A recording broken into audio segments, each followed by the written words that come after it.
Me, M, 25. Mrs. X, F, 24. Mrs. Y, F, 21. It all started in 2017 when I met a beautiful young lady with whom things went quite well, and we got together. Let's call her Mrs. X. Among her negative points, she has a strong personality. I would say she gets angry very easily and is quite superstitious and fussy, so she is wary of almost everyone. Moreover, she is overweight and feels quite uncomfortable in her own skin, so she doesn't believe compliments when she's not wearing makeup, even though she is truly beautiful, with or without makeup. We went through everything together, hand in hand, through both good and bad times. For my part, I try to be the best man for her. I removed all the female friends I ever had from my contacts, and I did my best to make her feel good in this relationship. In 2021, I got my first job, negotiated remote work, and stayed with her as much as I could, commuting to work by train. A month later, she got her first job and had to move far away. I found an apartment close to my office, and she found one close to hers. I started giving her little gifts, much more often and frequently than before. We saw each other every other weekend because the train was expensive. As time went on, I felt her drifting away. She set rules that, at the time, I found a bit silly. For example, asking before coming to her place or not calling her during her lunch break. Mrs. X invited me to an event, and we booked a hotel. One morning, I snooped through her phone and found new names in her WhatsApp. I confronted her, and she threatened to leave me. I backed down. She was more upset that I went through her phone than about what I found. Long story short, I found out she was on Tinder, met people, and was intimate with one of her colleagues. I was at the lowest point of my life during this period. I built a routine that kept me from feeling this pain, drinking heavily to sleep, and then waking up to work, and more work. In short, I have some scars from it. Then one day, she told me she had an epiphany. She was convinced she wanted to spend her life with me, and we got back together in 2023. On my side, over time, this love turned into hatred. When I saw what Mrs. X thought of me in her notes, I was deeply shocked. She says I push her to be better, but questions why. Is it because I find her low, or because she has to show me she's improving? I found it absurd that she took it badly that I push her to excel.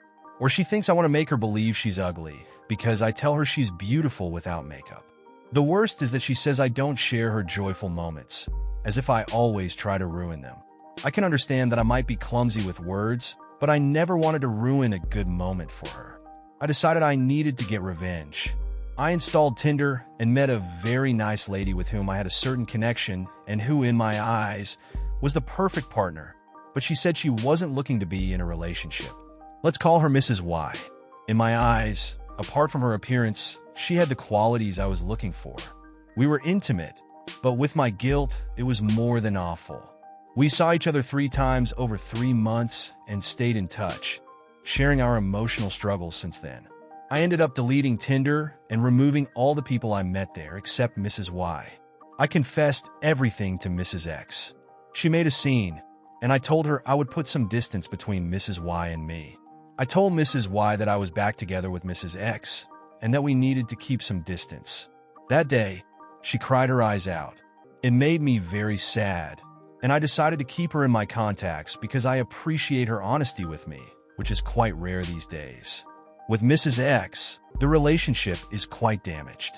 I don't trust her, and she doesn't trust me either. I give her access to my phone, and she gives me access to hers. The only condition is that we ask and browse each other's phones in front of each other. I admit that I came to terms with it in the meantime. For me, I felt good with X, even after what she did, but I tell myself that as long as she behaves well with me and doesn't treat me badly, I chose not to investigate as long as she is there with me, and I feel good because she is the one I chose 7 years ago with her flaws and qualities. Fast forward to April, Mrs. Y proposes a shared living arrangement. I say no, but maybe in the distant future when my current work contract ends and I might have to move for work. At the beginning of the summer, I proposed to Mrs. X that we get a house together because my trips from my place to hers are weighing heavily on my budget. She agrees, and we move in together. Then it's a descent into hell. At the slightest notification from Y, she would shut down. The notifications were the flames on Snapchat. You have to exchange a snap with the person every day to keep the flames. I did it with 5 or 6 people on Snapchat. I always tried to reassure her, but part of me said that at any moment she could leave me again for someone on Tinder, so I decided not to remove Y. She was the only problem in this relationship, according to X. Last summer, I went on vacation with Mrs. X and some friends of mine. She made scenes during the trip that really upset me because it was my first vacation in years of work. She had the behavior of someone dissatisfied with everything I did. For example, we went to the beach, I swallowed water and had indigestion, and I announced to the group my decision not to go into the water for the rest of the week. Yes, I'm fragile. We found a beautiful beach and went there. She asked me to come swimming with her, and I said no. She cried out of anger or disappointment.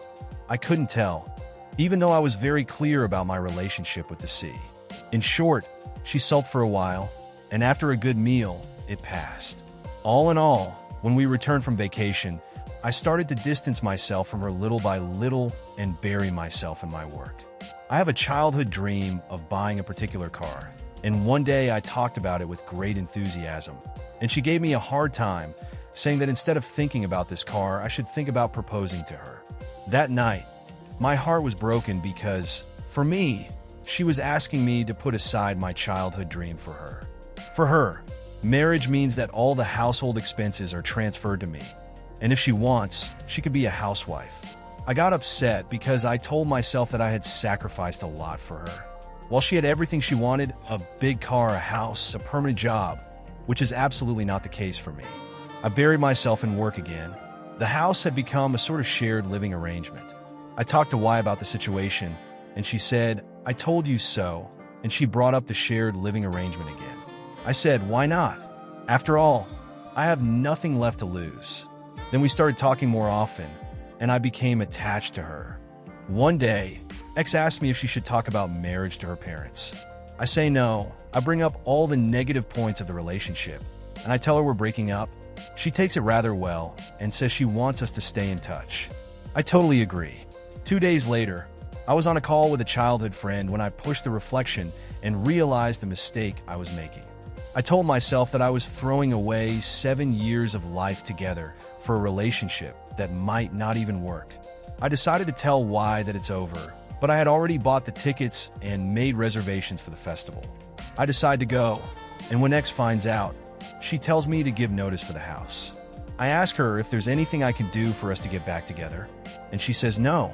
There, I tell myself that I have no choice but to own up to my mistake to the end. With Y, when we saw each other, she sensed the doubt in me. She cried, and once again, I couldn't end it all. Here I am, in a relationship with my doubts and the guilt that eats away at me. It's true that when I'm with Y, I feel good, I feel understood, I feel accepted with my flaws, but my mind is with X. I wonder if she's doing well, if she's had lunch, if she can live with all this. I came home and was quite closed off. I got sandwiches from Subway for X and me. X took it quite badly that I was closed off and went into a paranoid state. She told me that I scare her, that if I could look at apartments with Y, I could do worse to her, and so she didn't even touch the sandwich I brought her. She told me she woke up with a bruise on her arm and thinks I might have injected her with something. Since then, we've been sleeping with our doors closed. I've been feeling quite bad since then. I found an apartment with Y in the meantime, and we're supposed to move in mid-November. I decided to take an Airbnb for a while so I don't have to stay in the house. One day, X tells me she wants a hug and to stay with me. I say okay. I sit at my desk and she lies on my bed after the hug and tells me she made efforts for this relationship to work. She changed her life for me. She knew about Y, but she took it upon herself. She tells me she moved for me because she thought that if she didn't, I would think she had dark intentions. At that moment, I'm caught off guard. I feel incredibly guilty and tell myself that I messed up. I was so blinded by what Y was offering me that I didn't see the efforts X was making. Today, I want to win X back, but I'm lost and crushed under the weight of my guilt. How am I supposed to be navigating this? In either cases, I would definitely need to have X's forgiveness. Any advice could help. I know I don't deserve either of them. I know I've been a piece of sh*t. I know I've hurt the person for whom I would make all possible and unimaginable sacrifices, and I'm consumed by guilt. TLDR, I've been in a relationship with X, and she cheated, then I cheated on her with Y, someone really kind to me that I fell in love with. Now that I broke up with X, I am having doubts and regrets about my decisions.